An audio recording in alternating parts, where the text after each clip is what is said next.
Hello mga loves! For today's video, ito, magmamarinate ako ng pork chop taka isang slice ng chicken legs kasi magluluto pa tayo ngayon ng ulam natin.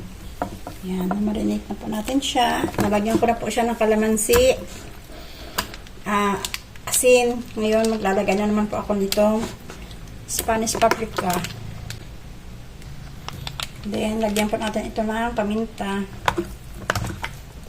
Haluin. Lagyan naman po natin ito ng crush na bawang. Ayan. Lalo po siyang sumarap. Set aside na po muna natin itong ating minarinate na pork tsaka chicken. Ngayon naman, mag-mix naman po tayo ng ating flour mixture. Ano po ako ditong pinaghalong cornstarch tsaka flour. Tinimplahan ko na din po ito para lumabas po yung lasa ng kanyang breading. Ayan, ngayon paghalo na po natin ito sa ating mixture na chicken tsaka pork. Itong paghalo at tanggalin ang excess na flour.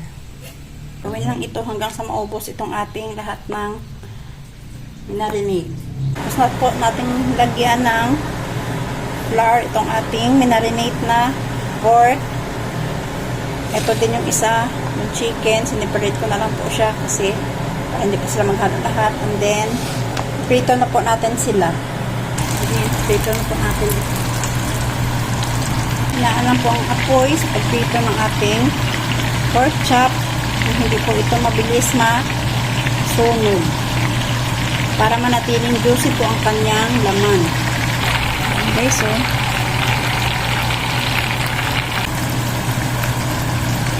at ito na nga guys ang ating prinitong pork chop tsaka chicken. Umahan pa natin yan ng ating sausawan na mix na sibuyas tsaka kamatis with soy sauce.